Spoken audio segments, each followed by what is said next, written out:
Hello everyone, GoldenNova here. Today, we're continuing our exploration of Yu-Gi-Oh! Through the month of love, with this video discussing one of the underappreciated agents of spreading feelings of fancy across the land. The noble cherubs, the diminutive angels that I'm told hold unwavering cosmic power, are the emissaries of love itself, and they fly out in full force every year around this time to spread the love across the land. Even in Yu-Gi-Oh! These angelic entities have made their way into the player's hands. But even the winged servants of Eros need to break every once in a while, and what better way to blow off some steam than with some sports? Well, there are a lot of options, but to each their own, I suppose. So let's take a look at all the fairy frolickers that are about to take the field this season with Cupid's Explained.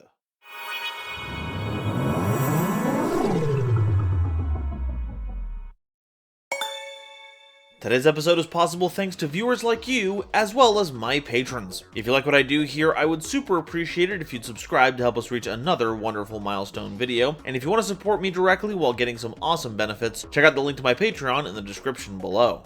So what's the deal with Cupids? Well, they're a series of light fairy monsters who all have 600 defense, a stat that a few of them even reference in their effects. They're participating in a number of different sports, though since their bow is so important to their kit, they never leave them at home, even when playing volleyball. You might not be able to tell what they're playing because they're still wielding their giant iconic bow, but there's a quick way to figure it out. Just take a look at the end of their arrow and identify it by the ball they're using. They also have a lot of effects that increase their level, which modifies how their on-board effect works, but also sets them up for synchro summoning, culminating in a synchro monster that has become a notorious combo extender in certain piles. First up, we have Cupid Volley, a level 1 monster with 600 attack, and you can choose a number from 1 to 3. Then send that many cards from the top of your deck to the grave to increase this card's level by the number of cards sent to the grave this way until the end of the turn. And if this card you control is destroyed by an opponent's card and sent to the grave, you gain 1500 life points. So while the printed level is 1, it can go all the way up to 4, making for some very flexible non-tuner material. It even fills your grave with cards as well, so it plays great with any strategy that wants to see their resources get sent to the mulch zone. And if you don't have the means to sync with this, it makes for a decent blocker,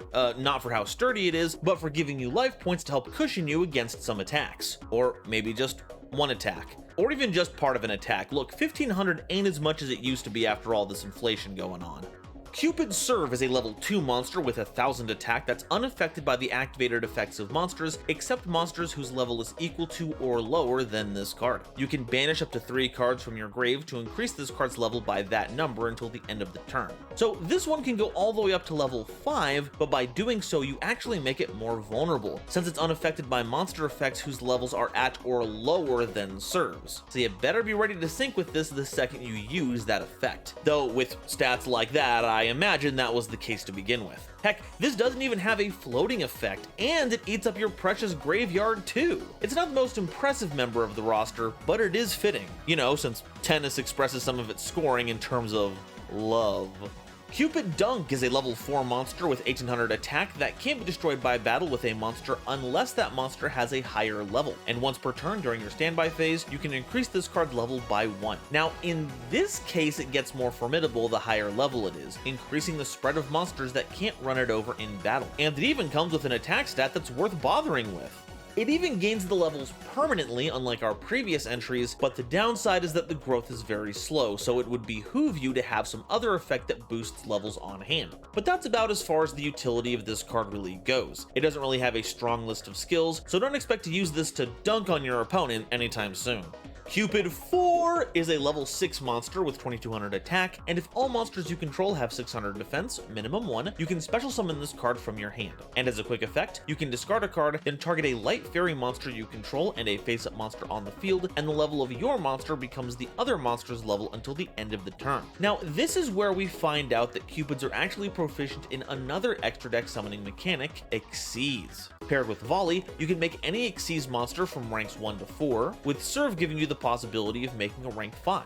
All because 4 can copy the level of any face-up monster on the field. But you don't just have to change 4's level, you can change the level of any light fairy that you control. So you can take any of your other Cupids and turn them into a level 6 to make rank 6 monsters. This makes 4 horribly named, but a fantastic pair to basically any of our monsters that have 600 defense, which just goes to show the solidarity between even numbers.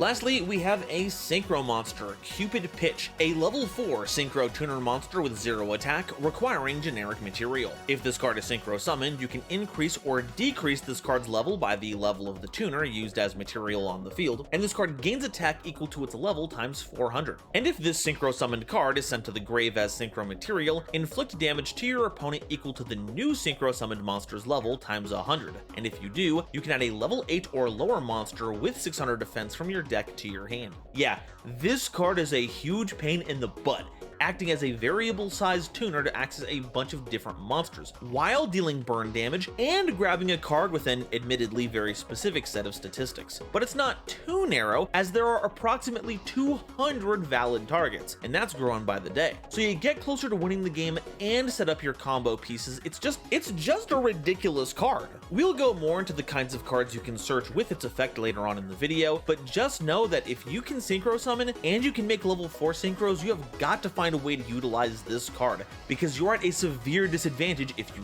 don't. It gives you all the ammo you need to pelt your opponent with a fastball.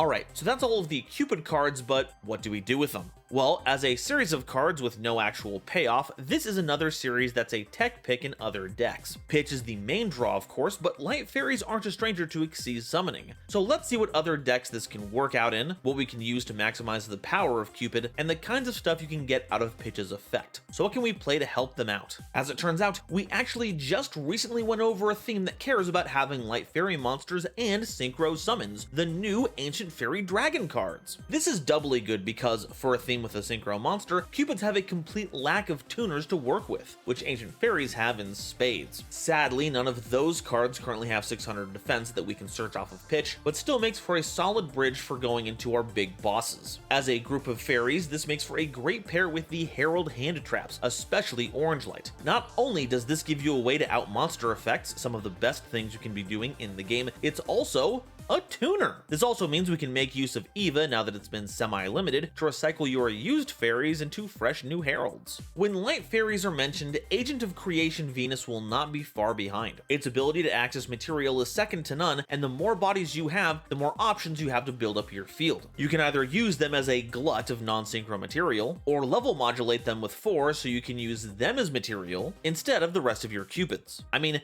if I can keep Volley around for as long as possible to keep milling cards, I'm gonna do that. The Burning Abyss player in me screams to be let out. Speaking of 4, its ability to make us Xyz monsters capping out at rank 4 is something we shouldn't take at face value, as we can fairly easily summon fairies with big levels to mimic with, and it's hard to get better than with Trias Hierarchia. Not only giving you some bonkers effects the more fairies you feed into it, it also gives you access to all the annoying rank 9s you could ever possibly ask for. Okay, not all of them, but it's better that True King of all Calamity stay as far away from civilization as possible. Protecting Spirit Logath is basically a mini-boss that you can plug into any fairy deck. It's easy to deploy thanks to it jumping out of your hand on any fairy monster effect activation and provides some brutal removal, not to mention it gives you rank 7 access via 4. Okay, I've stalled long enough. What are the best targets you can get off of the effective Pitch? Baku the Beast Ninja is an interesting one if you're playing ninjas, because adding it to your hand by a card effect plays into its own effect, letting you summon it out of your hand immediately. Green Ninja is also a valid search target, and while it doesn't hop out of your hand as immediately as Baku, it can do so alongside another monster you special summon, flipping it face down to set up any of their potential effects. Black Metal Dragon is a huge pickup for just about any Dragon Link deck, as getting this onto the board translates to a free Red Eyes card, which more often than not means Red Eyes Darkness Metal Dragon access. Destiny Hero Plasma is funny. It's usable in basically any deck as long as you have the tribute fodder for it, and gives you a big skill drain for your opponent while letting you suck up one of their monsters. Mad Hacker is pretty goofy if you want a way to steal a monster very slowly and very ineffectively. All of the format warping Mulcharmy cards have 600 defense, but since you have to field monsters necessarily to trigger this search, it's not exactly going to be helpful. No Punk Xiamen is a fantastic member of its theme, grabbing you any other on-theme monster. That being said though, Ukiyo-e Punk Shirakasai can access your fusion and synchro plays in case you already have all the Xiamens you could ever want. Rose Girl is perfect if you're running a plant synchro deck, because the next time you send a plant to the graveyard as part of a combo, you just get a free tuner out of your hand. Tour Guide from the Underworld is a great follow-up play to make rank 3s with, or you can just grab the best thing to summon off of Tour Guide, Sangan, expanding your search capabilities. Virtual World Lulu and Lily are also choice options here, owing to the theme's obsession with the number 3 and all of its multiples.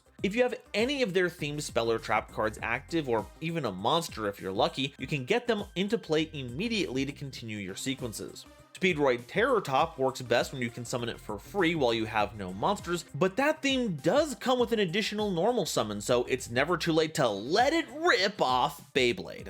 But all of these pale in comparison to what must be the most infamous search target for this effect, Nemesis Corridor. If your deck banishes in any capacity, this is a great way to recycle that card while deploying it from your hand. And guess what?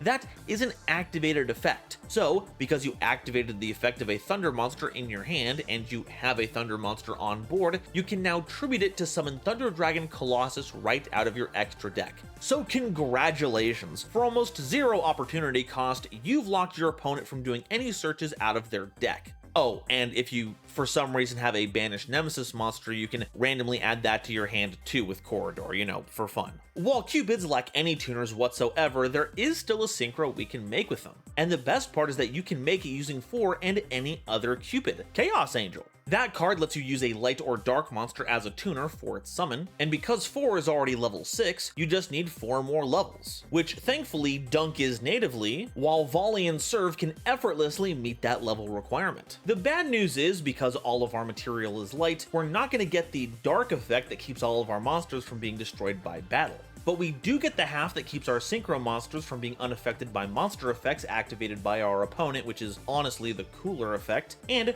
we still get to banish a card when it hits the field, which is huge. As for a silly tech pick, well, we do love Light Fairy monsters, and you know what pairs well with Light Fairies?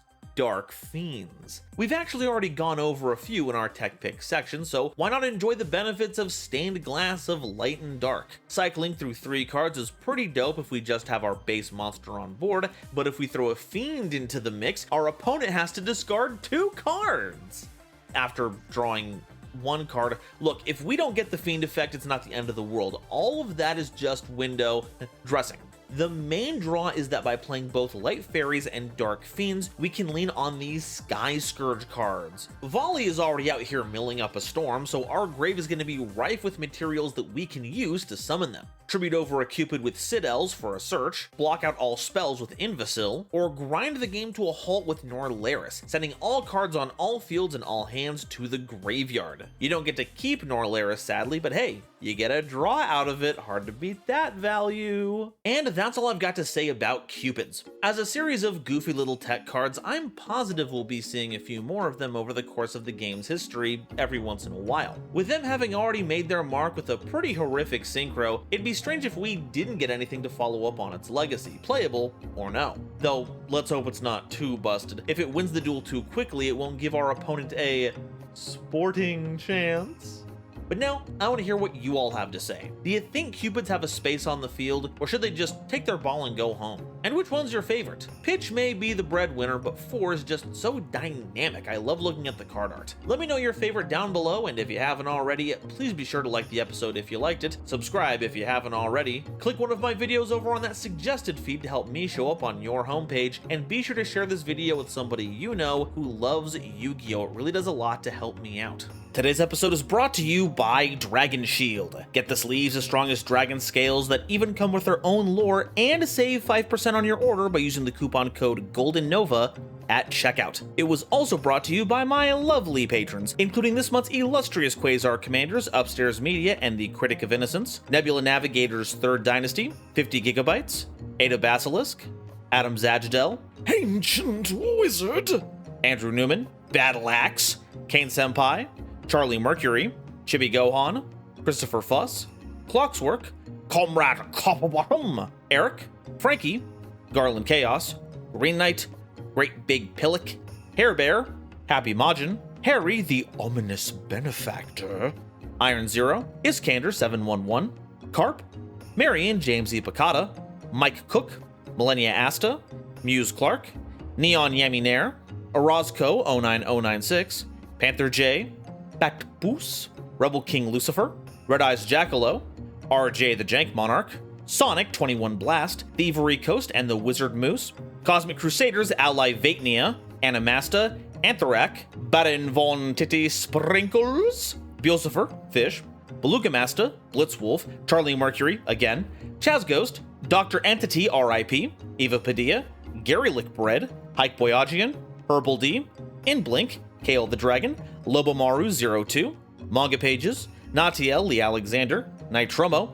Not Al Gore, Nyx, Obsidian, Pombo, Rain, Rhyme Kairos, Shizuka Nijimura, Surnite JCB, Sophie, apparently, Sphilia, Stephen Williamson, The Legendary Raven, The Phantom Knights of Shitted Pants, The Gene, Tiger X2476, Weasel King of Weaseltown and Zaldareka, as well as all the lovely Starlight Explorers you see on screen now. If you'd like to help me in my journey to cover all of Yu-Gi-Oh's archetypes, get my videos early, be a part of these credits and other awesome perks, it would mean the world to me if you check out the link to my Patreon in the description or consider joining as a YouTube member. And if you'd like to see another group of light fairies with a notorious boss monster, check out this video where I cover the Heralds. Thank you all so much for watching, and I'll see you next time. Bye-bye.